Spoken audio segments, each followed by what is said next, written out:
What we doing? Y'all know it takes a special track to do this. I'm on my P's and Q's, dripping sauce. It's just the fluid, it's the chef. I'm here to remind y'all I'm sick with it. My name is stuff that's hot, it's ubiquitous. Meaning it's one and the same, simple and plain. I'm all about my paper, the bacon, cheddar, and pain. I got these lanes running for the border. The talented Mr. Porter, keep it flowing like it's water. But here we go, there we go, creeping to a low speed. Is it him and his friend sitting in the nosebleeds? Play it cool, he ain't special just cause he's on TV. Everybody's hands up, acting like they know we.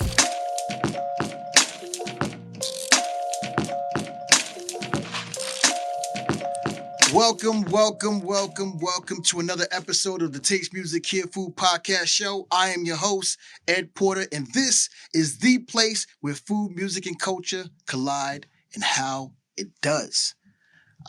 Today's guest is one of those generational talents that he's one of those guys that's everywhere, like everywhere. Like you look up, he just happens to be the guy that's there that knows everybody.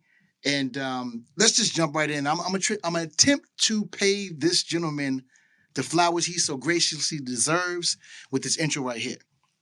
Today's guest is more than a saxophonist. He's a cultural bridge from Prince to Stevie Wonder, Michael Jackson to Jill Scott. His horn has echoed across the world's biggest stages. He made history as the first musician signed to Jordan Brand and now stands as a mentor and executive, guiding the next generation through Keep It Moving music and SRG jazz. But beyond the accolades, he represents something deeper, how sound, culture, and identity can be woven into a story that moves people the way Perfect Dish moves soul. It's my honor and pleasure to welcome to the Taste Music Hear Food podcast show, Mr. Mike Phillips. Yo, what up, man? Yo, that intro was crazy. Send that to me, man. I got you. We gonna listen. Whenever you walk on a field or stage or the jumbotron like you be on, that's one that you should have with you, man. Step out here cooking. Thank you so much for being here, bro. So, okay, we're gonna address the elephant in the room, all the shine behind you. You know, as a fellow sneakerhead, you know, you out here, you shining. I see you got all the. Let me get out the frame.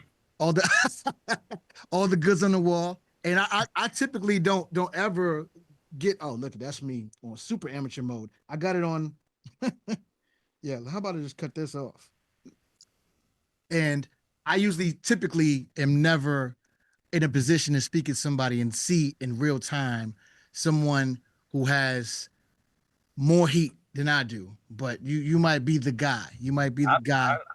I heard you got some pieces though. Don't get you it might twisted. be the guy. I heard you out there. And if there's one person that I'm not ashamed to take the L to, it would be you, because it should be you. You know, being assigned to Jordan Brand. Listen, we're not even gonna get to that right now. So let's first and foremost, let's take it back to, first off, you and I have a lot in common. One of the things we have in common is that we're both from Mount Vernon. I'm born in Mount Vernon as well. So, born in Mount Vernon as well. So let's take it back to Mount Vernon, to money earning. You described hearing jazz by day and hip hop by night. Right. And so your introduction into how you approach the things that you do musically kind of has that in the DNA of your sound. Would you say so? Would you say that's the case? Yeah, because I had a radio and I'll go down to 89U, left side of the dial. I'm listening to Dexter Gordon, Charlie Parker, Ramsey Lewis, Sonny Stitt, Sonny Rollins. And then all I had to do was spin it 3 times, and all of a sudden, I'm on the other side of the dial listening to Mr. Magic, and Red Alert on Kiss FM. Yeah, back in the Marley day. Marl. So, like, literally, this one radio that I had was feeding me so much culture. It was absolutely amazing to want to transcribe a Dexter Gordon solo and then go up and listen to The Bridge Is Over for the first time ever. Yeah. When Mr. Magic used to say it's a world premiere. Like, that's what being in Mount Vernon in New York at that time, and me absorbing as much jazz as I was absorbing hip hop. Yeah. So starting out, you didn't start out with the sax, right? You played a few things. You dibbled and dabbled. I was all over the place, yo. Violin, then the flute, and then I did played bass. I played bass for a long time. Actually, one of the first um, kids in New York State to play bass in the orchestra and saxophone in the band. So I stuck with bass for a minute, and yeah, so I loved music so much that I needed to find out the different perspectives that came from playing with different instruments. So yeah, like I was, What got you into music and that much of an astute student to like dig that deep? Like, what was what did your parents, are they musical, or uh, was it just something that you no, fell into? no. My mother, one of the most musical things she would do, she would sing when she would cook, Hmm. and also she used to have parties. And I see 8-track tapes all over the place, and then records. At that time, them house parties wasn't no D nice. You throw in the 8-track, yo, you throw in the 8-track, and then when the player spit out the tape, somebody or the closest dude to the 8-track, hey Pookie, yo, turn that tape around and put it back in, and everybody will start dancing again. For the kids out there, a little history lesson. So, an 8-track player, and you was play. So my aunt had an 8-track player in her Monte Carlo. So the 8-track player is programmed. So the size is A and B. So you had to flip the tape. Like this, and put Yes, it. turn it It over was and like flip. a VCR tape for music, Yeah, basically. but this imagine if you had a VCR tape, a VHS tape, you would have to flip it over to play the other side. Yeah. So if you was fancy, like I said, you had a auto flip, auto reverse, which is crazy. So that's what we talking about. That's yeah, 8-track. And that's what we talk when we talk about when kids hear the B side. Yes, that's where it comes from. That's where it comes from. Like when you flip it over, and back in those days, Hmm. the B sides were good as the A side. So if we didn't have this single approach where you'd have uh, an album with 11 songs, and then we're just going to concentrate on two. No, when you flip that B side over, the cuts was going on. I mean, Parliament, Funkadelic, like the B sides were killing too. So being loving music back then allowed me to love the totality of the product that someone would put out, not Hmm. necessarily the song, but the whole Yeah, album, A and B side. absolutely. And but that's also we're talking about a time where artists made albums with the intent for its complete totality. It wasn't about Yeah, the single. yeah, you're right. Well, and also it was an expensive thing to put out a single. So your album, you either had that single had to be so powerful to make people want to go buy that whole entire album, or Yeah, and that was the loss leader. That's the that was the loss leader for music back in the day. The no, single. no doubt. Um, every origin story has a little friction. So, what was there a moment of an instance of something happening where you thought about like, nah, you dabble with the thought of quitting and not fulfilling your, you know, Well, desire to be deep in the music like you are. well, the origin story was flipped because I was big into sports. I was like baseball, football, basketball, played center field. Nothing would get past me. I was super, super fast. So I'll never forget. And Mount Vernon Little League, and Mhm. shout out to Garvin Austin. He's actually played with me on my team, and he's one of the coaches for the San Francisco Giants now, right? Dope. So I did something and I didn't slide properly, or I hit an inside the park home run, and I'm running, and coach said always slide because he didn't really want um, us acting like Pete Rose, Mhm. knocking people over because it wasn't cool. Right. So I didn't slide. I'm celebrating the inside the park home run, and he still kicks me out the game. And says, "Listen, if you're not going to do things the right way, then you don't need to play." He said, and then I said to him, in Mike Phillips fashion, "I don't even want to play baseball. One day I'm going to grow up and I'm going to be a famous musician." That's it. So me and Garvey to this day we crack up. He said, "Man, I never seen somebody just tell my pops off." He said, "I don't even want to do this. I'm gonna be a famous musician." I walked off. I walked home. I was like, "Forget all of y'all." That's crazy. So That's crazy. yeah, that friction is important, Yeah. and I tell you why it's even more important because now being in a situation where I leave sports because I'm passionate with music, and then I get roped right back You're into right it. back. Yeah. It's full circle, right? Yeah. You can't make this up, man. You Yeah, it's can't. so crazy. Divine intervention. Like you thought you was getting away. Like, nah, you probably walk on more baseball diamonds on the grounds of the inside of the park than you ever thought you would be, as not being a player. Oh, crazy. So, I play at these teams and then I see a check. I'll open it up. Back in the day, it was like check from the Kansas City Royals. I'm like, I cannot believe that I cussed out Mr. Alston and told him I was going to be like a famous musician one day and still get a check from a baseball team. That That's crazy. That's is crazy. crazy. It's super, super surreal. You played, with legends, and we're gonna get deeper into that some more. But let's talk about what's the first gig that you played, or first time on stage where you felt like, okay, this is gonna be it. After, well, aside from your one in the show that you was gonna keep your word to make it as a famous musician. But what is that first gig that gave you like, okay, you know what, this is where I belong? I think Wilson's in the city. Okay. Like I played Sunday night with Ron Grant.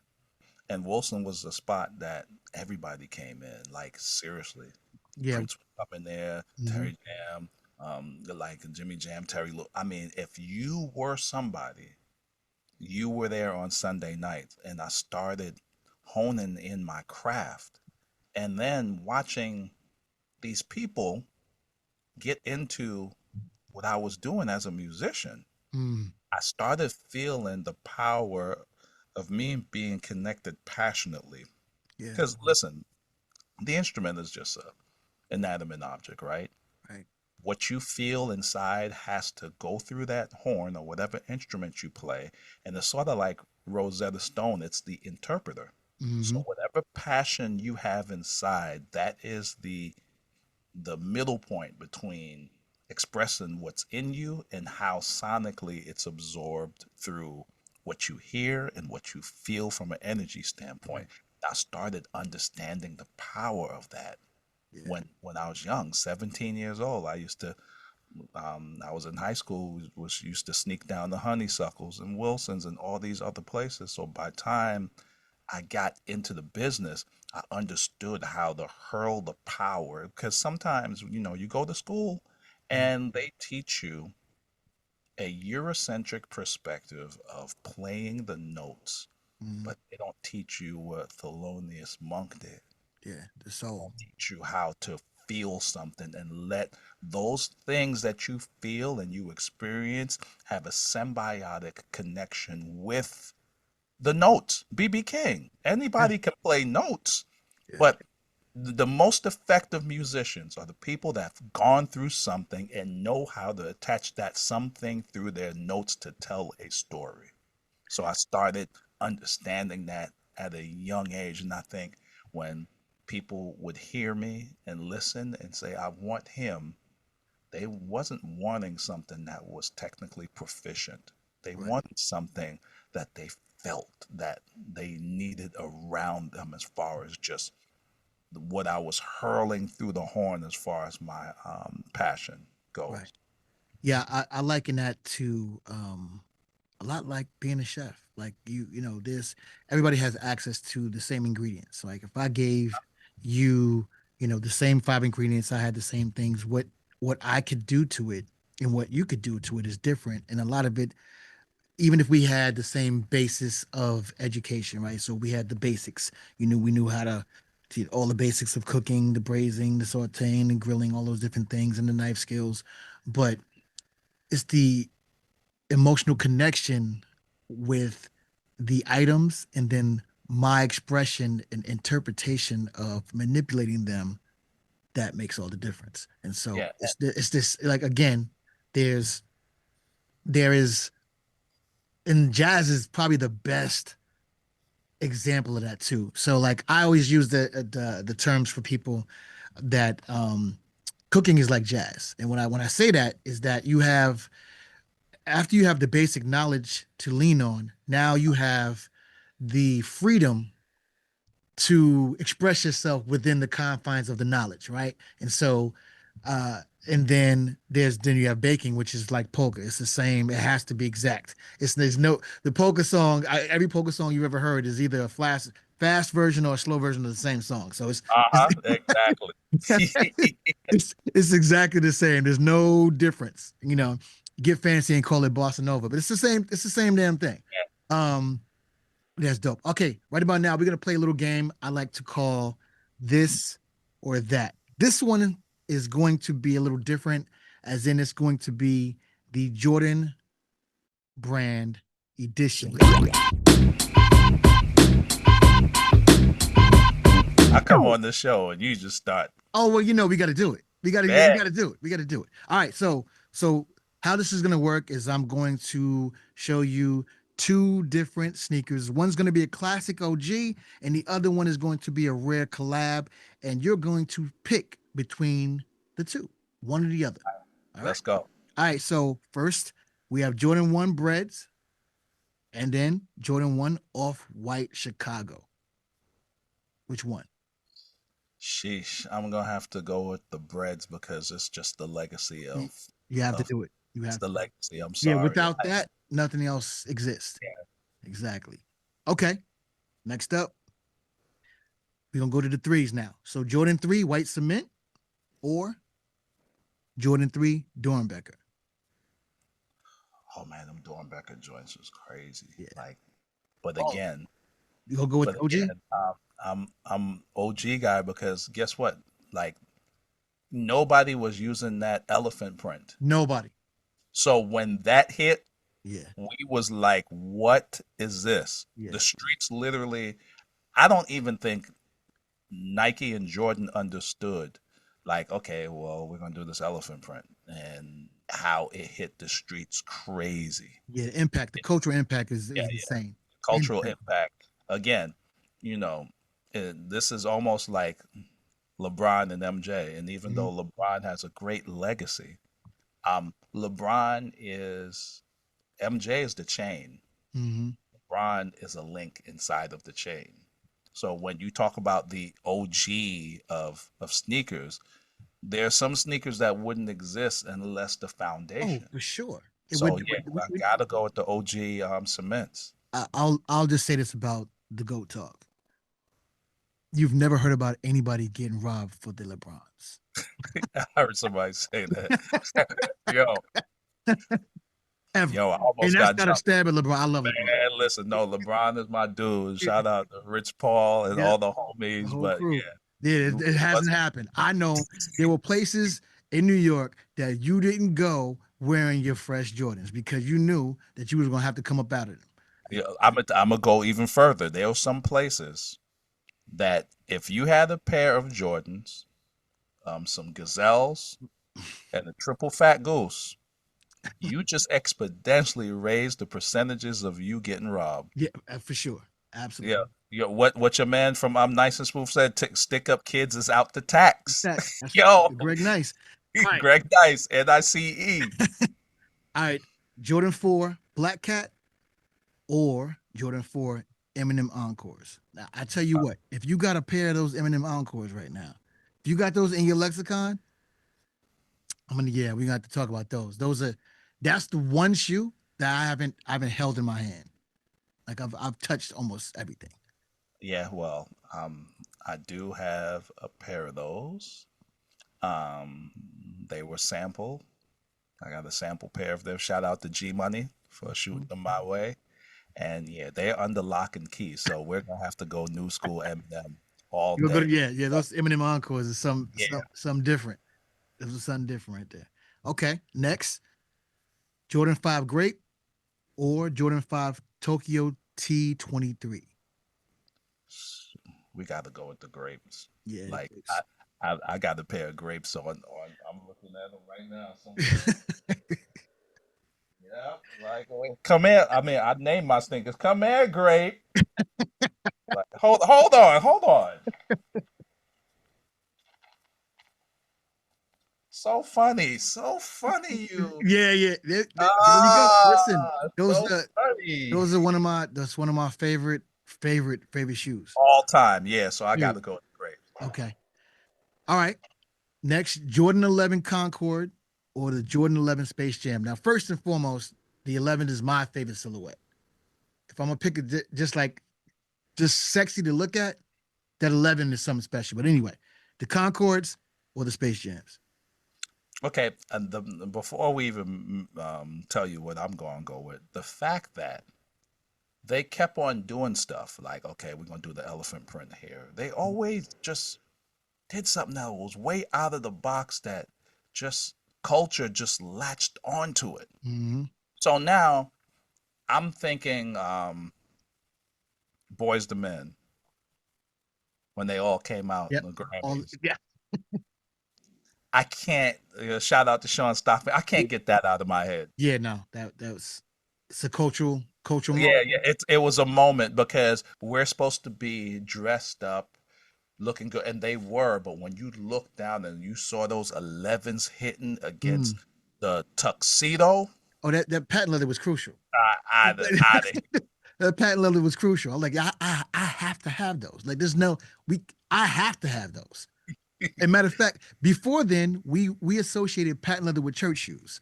And so, so oh yeah, yeah, with some penny yeah, loafers. So it totally changed everything. they changed the lexicon of that, put patent leather somewhere else. It was okay. So you got to go with the Concords. Yes, I'm guessing. Okay, absolutely. for sure. All right, and then finally, Jordan 12 flu games or Jordan 12 OVOs. Sheesh. I need to go on this rack again because look, y'all are playing with me. Hold on. Hold on for a second. Hold on. Hold on. Oh, here they go. Yeah, I was looking at the flu games. I thought you was going to get the Okay, but no, no, OVOs. no. But here we are. This is a one of one because they're not what you think they are. So I'm Oh, gonna do this right here. And oh, we're as you not gonna do that. see, See, now you're just stunting. Say they see. now look at that. That's that I see. saxophone. I see it. Yeah. Okay, no, no, no, no, no, no. These are golf shoes. Oh yeah. Yeah. I see. These are the Yeah. only one of one flu game golf shoes that were ever made. The Mike Philly edition. Uh-huh. Okay, listen. We're not gonna have you on my show stunting like that. We can't have it. I'm the shoe guy. Okay, I'm the shoe guy.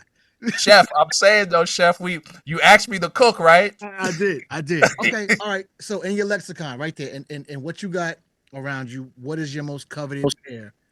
That right now, if I tell you, okay, I got to take everything on that wall, and I'm sure there's walls, everything out there besides one pair. Which one pair? What one pair are you saving? I'm glad you asked. So let's just start with the receipt. Oh yeah, yeah, yeah. Yeah, so if you look at the receipt, it says J.C. Penney, Mm-hmm. Which tells you which tells you that this how was long ago that was. Yeah, yeah. pre-Foot Locker. Okay, so here we are. Oh no, hell no. You got No, a no, no, original. no, no. It gets worse because he signed them. That's crazy. No, no, no, no. He signed both pairs. Yeah, yeah, So yeah. I would. Those would be sleeping in the hyperbaric chamber. I'm about to put them back in. Put them. Yeah, So yeah, here, here you go. So this is, and I'll give you a view from this side with the box. yeah. So they don't even make cardboard like that anymore. No, They it don't. smelled. That's crazy. That's so the funny thing about that is, my mother. So I had my original pen. Now it was worn. It was well worn. Don't get it twisted. But I would take the Fantastic and the toothbrush to my joints, and so they looked as good as possible as they could look. Uh-huh. But she threw them joints out. I had to, and I don't. I always keep the boxes. She threw the shoes out with the box, the whole nine, and yeah, I could. I'm like, Ma, you know how much those shoes would be worth, even in the worst shape.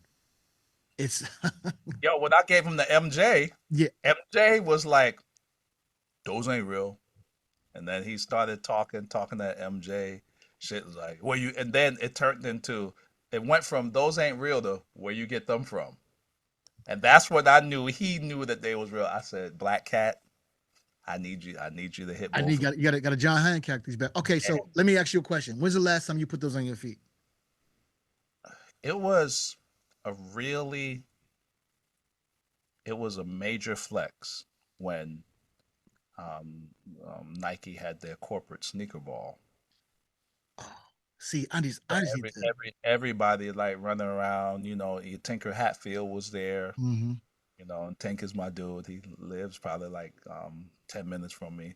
Um, yeah, everybody was walking around with their sneakers. Some designers were there, and when I walked in with signed But you one, walked in with the sun. Okay, yeah, that's a heavy it flex. it shut everybody down. So every time I see, I see this little sneakerheads out there. I see Fat Joe. Yeah, I see y'all.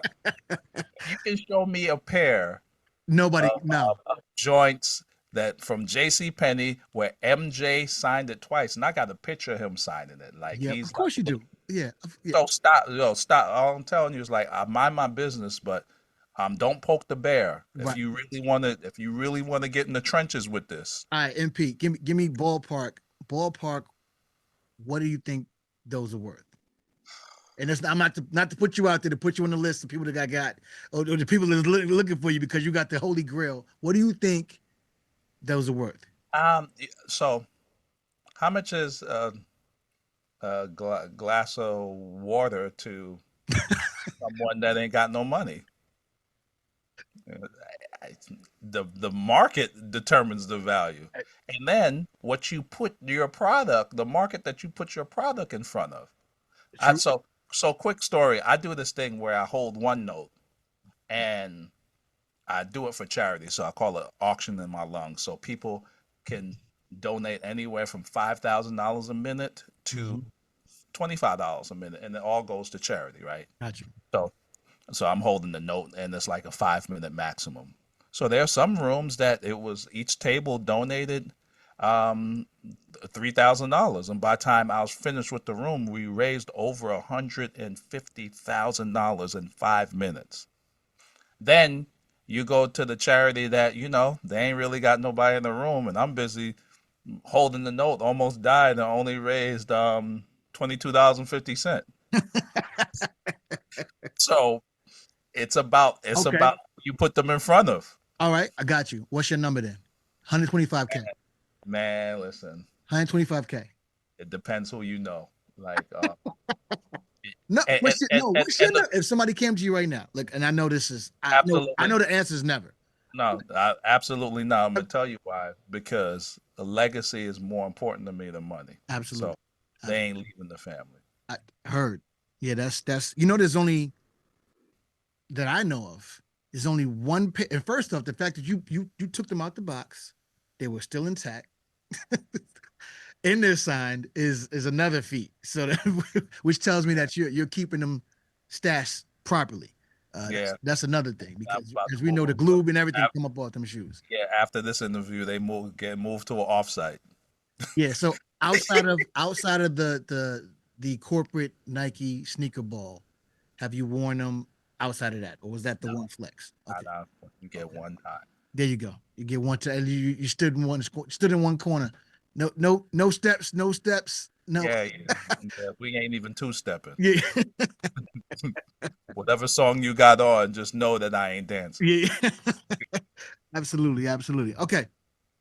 Let's if Your saxophone tone was a flavor. What spice or ingredient would it be and why? Man, that is one of the best questions I've ever heard. That's crazy. So let me literally close my eyes and kind of like stitch what I think my sound is to something that tastes similar. And what's so difficult about this question is that now I have to equate um, something sonic to Mm, something that has physical taste to it. right. So I got this new horn and, chocolate, Mm, cocoa. yep. I think the horn is that because it has a richness to it that Mm, didn't really exist in my other horns. okay. It's a richer, it's a deeper sound, and even when I'm hitting higher notes, it's still Still rich. fullness and richness of it. So, like if I were to say, definitely chocolate, cocoa, Mm, that type of, and it's still, just because it's dark mm, doesn't mean that it isn't sweet. exactly. So, yeah, chocolate. That's a great one. That's a and the beauty of chocolate is, and most people don't understand is that chocolate has range, right? So like Yes. it has range, and there's full body. It can be the star or it can be the perfect teammate. Like chocolate has the ability to be everything under sun, moon, and stars, to either be the star of the dish or a perfect accompaniment to pull it all together fully. And And so, it's so crazy you say that because when I played with Prince, mhm, I was in learning mode where now he's the star of the show and I'm background, but what I brought to the table was profound, mm, but I still knew my place of being inside of the total recipe where there wasn't an option mm, for to have the recipe being named after my dominance because it wasn't that type of party with Prince or anybody that I played with. And that was the beauty of it because I was learning about the other ingredients that they learned to be who they were while I was in the mix at the right. same time. But And here's the beauty of that. So and you're right. But those Prince being one of them, and I remember the first time that I heard you, and this was with Jill Scott. They allowed you to be the star on their stage because of your greatness. They were like, you know what, Mr. Mike Phillips. And anytime Prince holds a microphone to your horn, when it's already mic'd, like this needs let's turn this up louder. That's the greatest compliment as a musician that you can get from, you know, a virtuoso. Um, so you had the ability to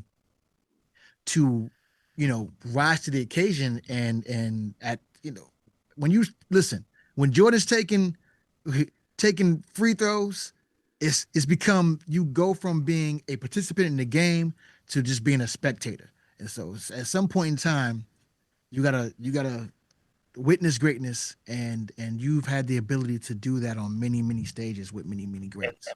and being right there where remember my first Super Bowl with Stevie, I got to the point where I looked back at YouTube and I was looking at the video and I wasn't even playing no parts. I was just staring at Stevie the whole time. Not couldn't believe that I was there. Everybody in the hood in Mount Vernon was like, "Yo, we see you on TV, but it looked like you was looking at the jumbotron and not playing." I was like, Yeah, "Absolutely." I was there. So okay, you just hit on a great point. You are the only artist, only, to play with the big three, and that is Prince, Michael Jackson, and Stevie Wonder.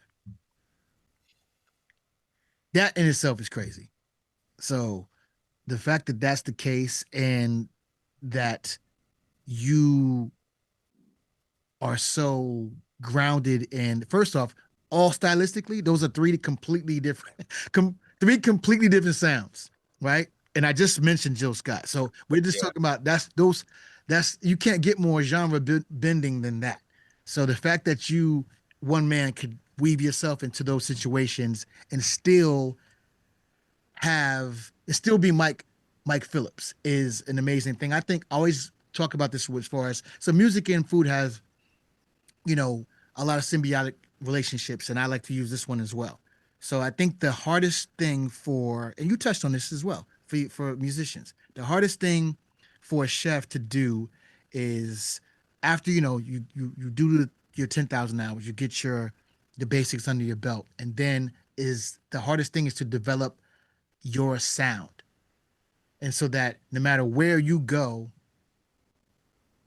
you have a style. So no Yeah, matter where I am, whatever I cook, I can cook any any type of cuisine. I still have stylistically through ways that get my point across, and you yeah, have that as well. That's the hardest thing for any artist to do is to have their own voice and to have that voice going to any room and still be able to be recognized by people who know. That to me is crazy. It's crazy. Speak to me about that. yeah, yeah. Well, one thing I appreciate, like, is even coming on this podcast, right? I'm like getting schooled in real time of the relationship between food, music, and artistry that I never really Mm, I put into consideration of understanding how connected they are. yeah. So yeah, like I can the sax can be in the Waldorf Astoria, or I can play in the subway. Yeah. I'm very comfortable Yeah. in that, and being able to shapeshift, move when you do it musically or with your art, you find yourself now networking with different people where, like, I'm in the room with some investment bankers, and they're talking, and I'm shifting because now I'm learning and understanding and moving into a room where it's a whole bunch of creatives, and then moving into another room where people are more have the acumen to really go after fighting for their rights and certain things that are happening politically, because some people, you know unfortunately, they can only be black when it's beneficial to them. Mm-hmm. Mm, So being able to move in these circles and be different, like, the only reason why I move like that is because music taught me that. yeah. Like, the music had, like, if I'm in the Waldorf Astoria and then I'm in the subway, and which did happen, by the way. Like, I would play, and then I was just jamming New York subway, and Mm, then go on Showtime at the Apollo. I was hustling, but it was in so many different modes and in so many different crowds that now when you bring it back to food and how you can cook for the president, um, being Barack Obama, mhm. and you can go and chop it up at the homeless shelter. Right. And both people who are diametrically different in their experiences can still be woven together by taste and sound. That's, like, when you think about it, No, no, that yeah, but it's amazing, man. it's why this exists. So I liken that to so our experience is pretty much the same. So again, I'm from the hood too, right? And so I worked in some of the best restaurants, most highfalutin, if you will, what people would say restaurants, and been all over the world with knives and knowledge, right? I would say that I'm chicken because I could be from the Chicken Hut on 125, or Yeah, I remember checking out. or I could be in a Linea, one of the best restaurants in the world. And the only difference is the hands that are preparing it, the skill level, and then perceived value depending on the room I'm in. But being able to communicate with everyone and in between. So that, being good on any Martin Luther and then anywhere in between is a Any skill set. Martin Luther, any And, Martin Luther. and so no, I always say that I'm a linguistic champion. Like to be able to have the vernacular to be able to communicate with everyone is a skill set that unfortunately as a young black male we have to master. You have to in order to to get outside the confines of your environment, if you do not master this skill to be able to talk to anybody and everybody, You raise the percentages of being limited. absolutely. Yeah, and let me say something. It was so crazy, right? I remember going back to my sister's house. She lived on 226 in White Plains Road. Mhm. I walk in, and my mother taught her how to cook. So my mother didn't do um, those things that made kids comfortable. Like, okay, well, since you don't want to cook, then I guess you won't, blah, blah, blah. No, my mother said, get your behind in that kitchen, Mhm. right? So teaching my sisters how to cook. Okay, so my mother's passed.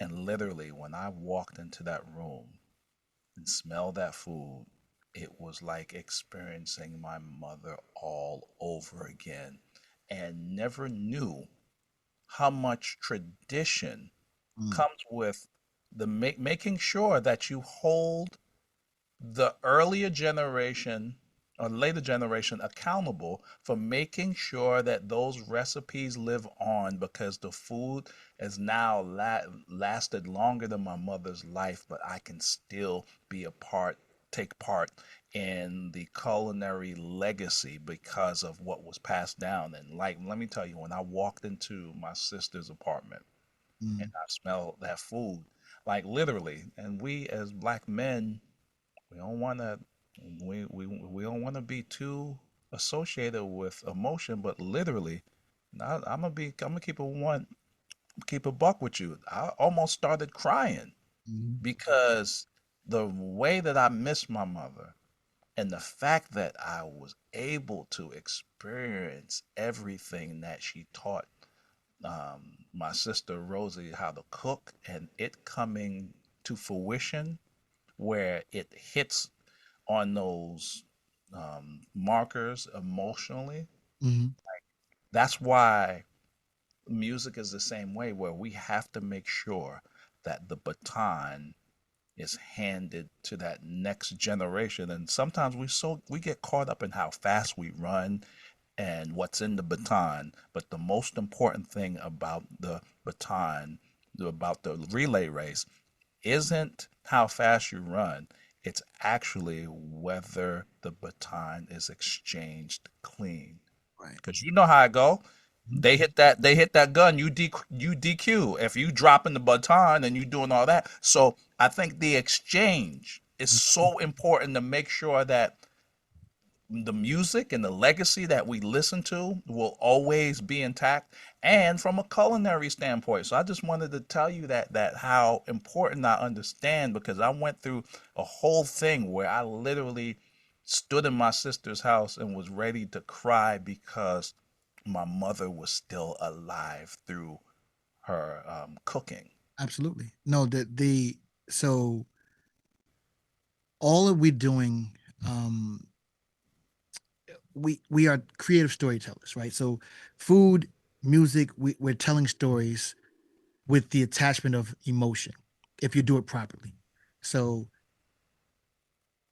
it has they are the ability to transform or transport you into places of years that have gone by and people who are associated with those times. And so there is no greater reverence to be paid than to give somebody something for their nourishment that they ingest, right? And then to have those memories that are associated in your head and heart with the hands that used to prepare those items in the same manner, that is done in the same way, that has a profound effect on your Absolutely. emotions. And that you cannot, it's the same reason why when you go to open houses, they bake chocolate chip cookies. Everybody has a favorable memory with the smell of vanilla and chocolate. There's very few people that can associate that with something negative. And they're trying to place you somewhere emotionally in this home to make you feel like, oh, I feel at peace here. And taste, sounds, and Yeah. smell are the some of the greatest uh, factors to place you in a emotional state. Um, Man, I was walked in there. I was like, Shaq, man up. Like I was like you over there crying. I was like, hold up, nah, I ain't crying. I ain't no. crying. Let's talk really quick about your track, Deep Chocolate. You know, you dedicated that to your son, to celebrate, skin and identity and heritage.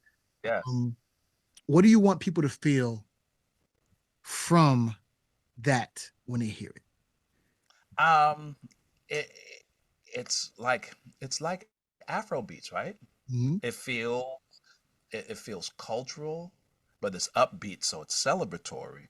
So when you talk about the deep chocolate, um, when he came home and his voice was changing a little, but he was more inducing it than actually making it happen. He says, "Dad, my new nickname is the Deep Chocolate." I said, "What? The Deep Chocolate." I was like, "Well, why are you sounding like that?" Because that's my name. I said, "What's your name?" The Deep Chocolate. I said, "Okay, I get it, right."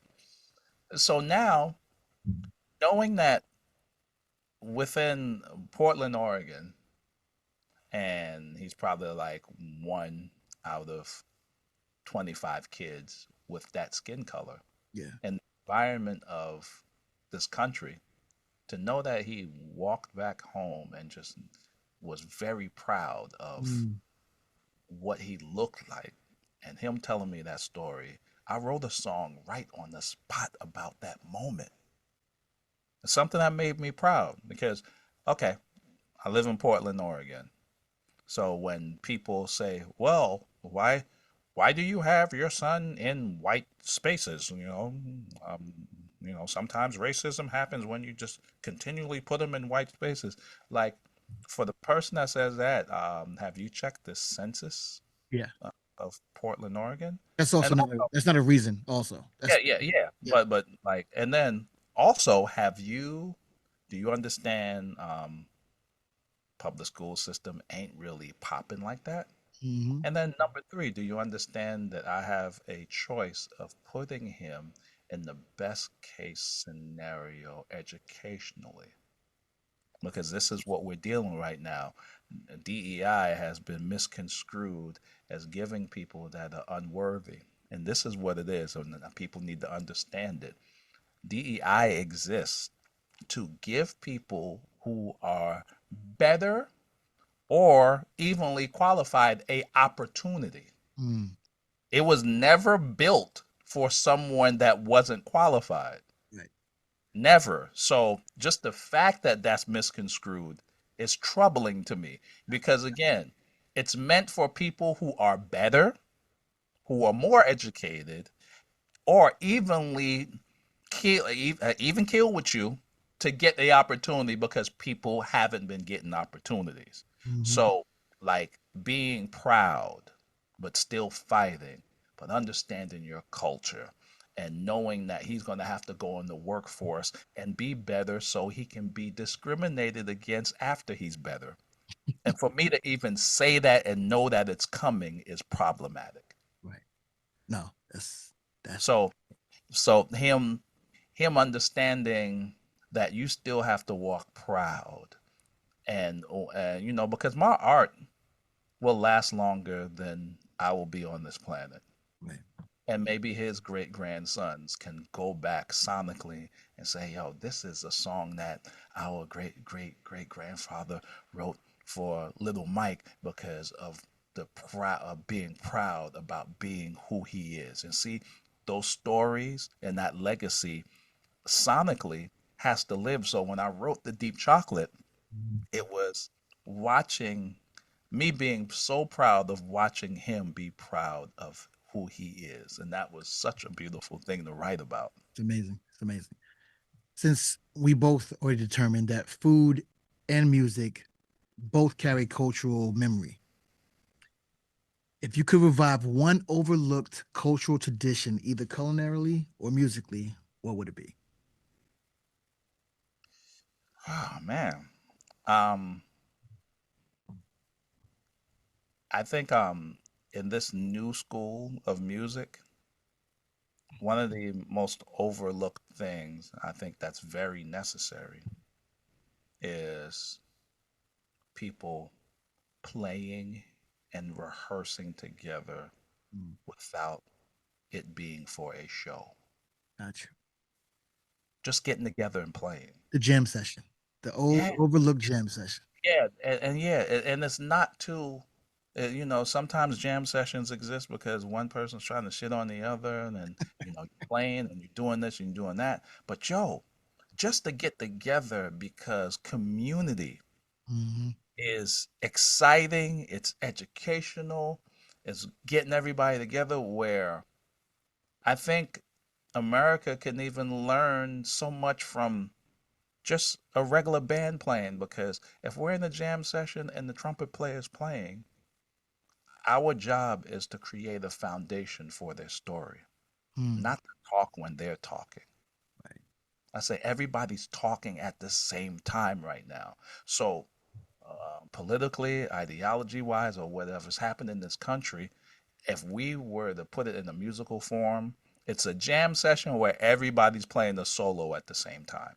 Mm, So, like, how those things really, they really have like a foundation and necessary to making sure that we grow as people. So we're on the internet right now. So the person plays something on the internet and then another person plays something and then but they haven't felt the spirit of playing together because we're looking in the camera and playing. And then when we get together, we don't know how to play with each other. I hired one musician. I'm not going to say his name, but when we got in the rehearsal studio, I figured out what the problem was. You were killing on the internet, hmm.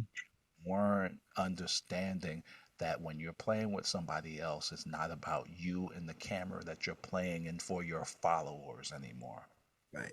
Yeah. So the bass player is just all over the place, and then the drummer is playing, and then bass and drums, y'all should be locked. It's about the groove. But Hmm. if I get y'all and y'all too busy out in these streets being internet stars, you don't know how to play together. Hmm.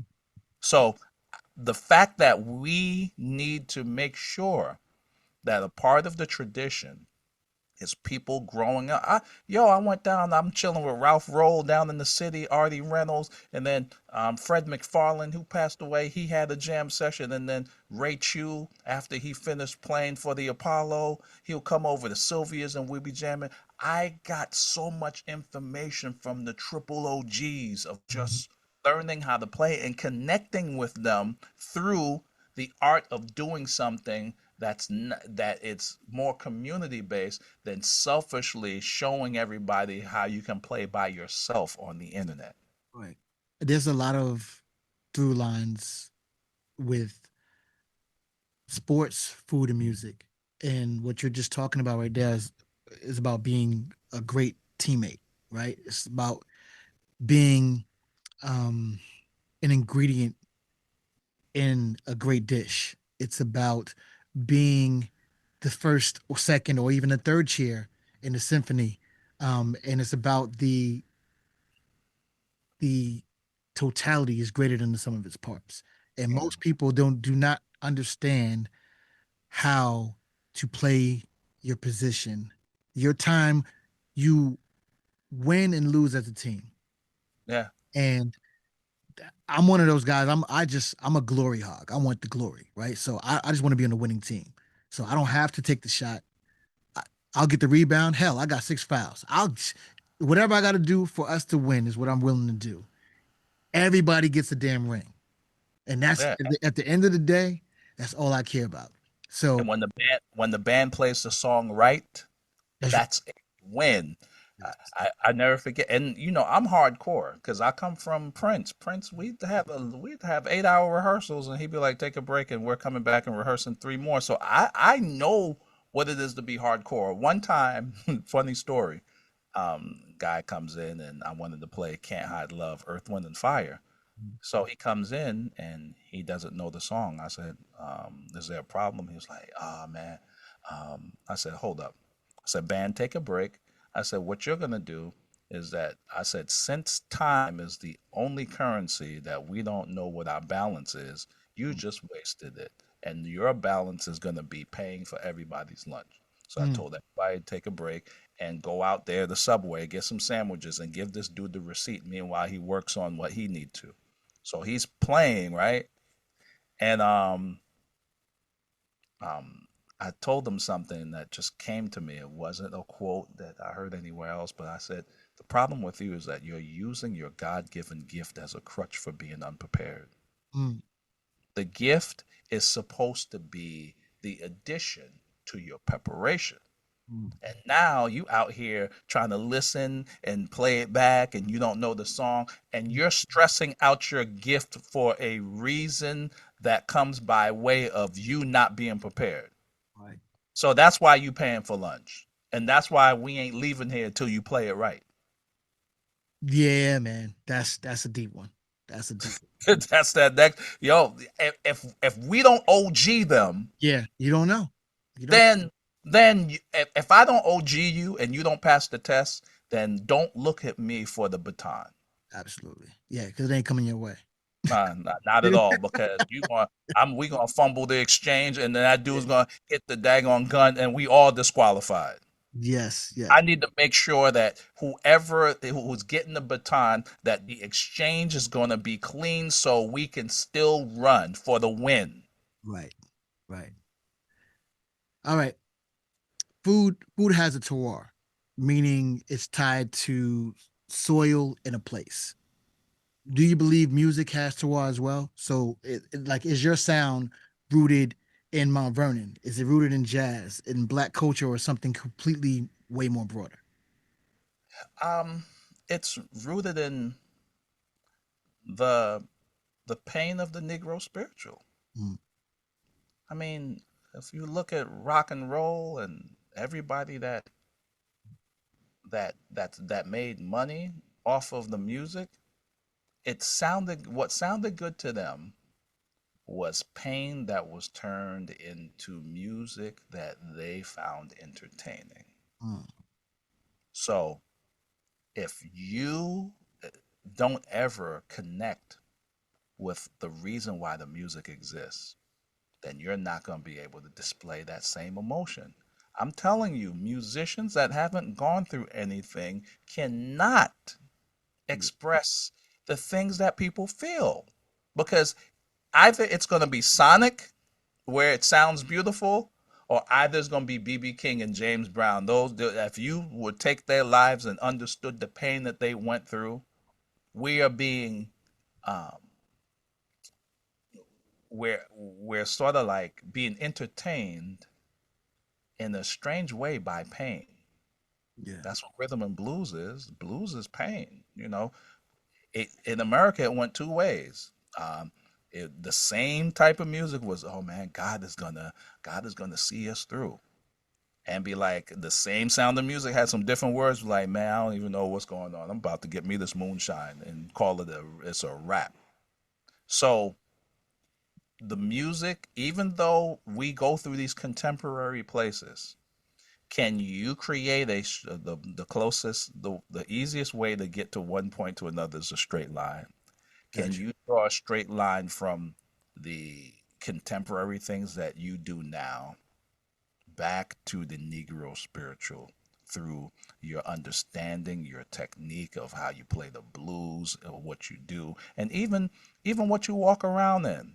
Like, do you know where Coltrane was born? Do Mhm. you know where he lived in Philly?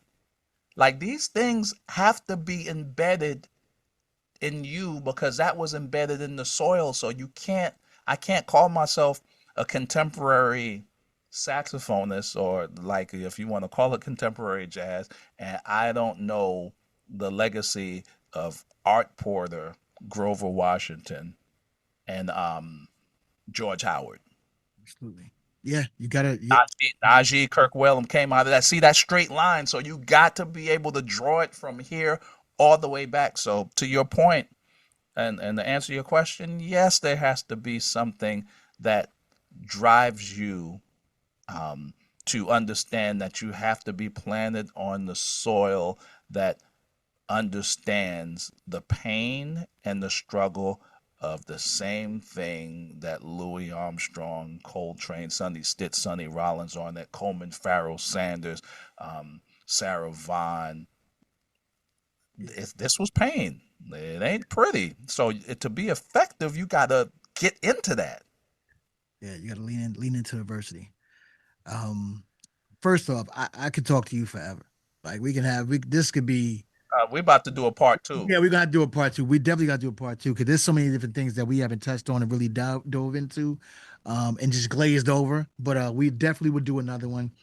Um, 'Cause we got to talk about so many different things. We're gonna go into this lightning round really quick because I want to get your take on a few things. So really quick, we'll go into this lightning round, and it's going to be rapid fire answers to questions that I give you. All right. All right. All right. There's no wrong answers, just quick ones. Yeah. Uh-oh. This is the setup. Late night snack on tour. um, Teddy Grahams. Okay. One record you wish you had written. Naima. Okay. Coltrane. Favorite golf course or hole in story. What's your favorite golf course or your hole in one story?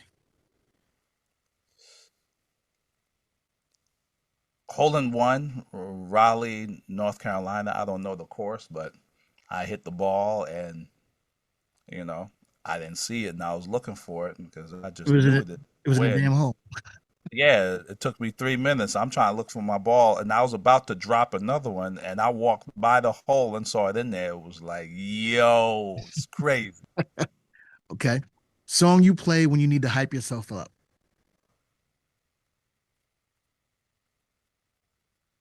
Can't hide love, Earth, Wind, and Fire. That's a good one. Okay, and just not to put anybody else on blast. Who's your favorite golf partner? Anyone I can beat and get some money from. Be messed up. That's terrible. That's Uh, okay. You're not gonna hustle me. All right. So, all right. If you could lace up one pair of Jordans and play one song that defines your life, what kicks, what track, and why? um, the kicks would be the ones that Jordan signed. Hmm. Um, and the song would be Frank Sinatra. I did it my way. Mm. And why does it need to be explained? So, Yeah, because why it brings you back to the song. absolutely. Oh man. All right. So listen, really quick. Tell everybody where they can find you, follow you, what you got coming up next. Give them your socials, the whole nine. Oh man, well, only one social. I don't check my MySpace no more. Black Planet been shut down Man, for a shut minute. that. Hey, I was heavy on that Black Planet. Oh nah, I was a don on that Black Planet, man. Stop playing with me. Like it wasn't even no DMs. I just put it out there like you need to so black um IG Mike underscore Phillips. That's basically it. Hit me Yep. up. I got a lot of things coming up. Arizona Jazz Festival, AZ Jazz coming up. Top of November, myself, Al Green, Charlie Wilson, like it's a gang of us performing there. Also, I'm on my sports run, so the I got the Rams game coming up, and then the Dodger game. God willing, they win their series, and then Monday Night Football, Atlanta versus the Bills. So like we hardcore in the sports. December 4th, the Detroit versus Dallas in Detroit. So like I'm a sports head, so I love that. Got a lot of shows coming up. So I mean, if you just get on my social, you'll definitely get a And schedule. give me your website really quick so people know what they're at. This is Mike Phillips, www.thisismikephillips.com. Awesome. Again, man, thank you for coming. We listen, we gonna do this again. This we have to. There's so much that we haven't even touched. Man, yo, it's a lot we haven't touched, especially them Prince stories, Yeah, man. yeah. We gonna get it. Listen, we gonna get it all in. I promise you that. But thank you again for coming, man. I appreciate you so much. Everybody, please lock in with my guy Mike Phillips, Mike_Phillips on IG, and check him out. All the great things that he got going on. You'll see him whether you want to or not at any of those sporting events that he just talked about. Again, this has been the Taste Music Hear Food podcast show. I am your host, Ed Porter. Till next time. Peace.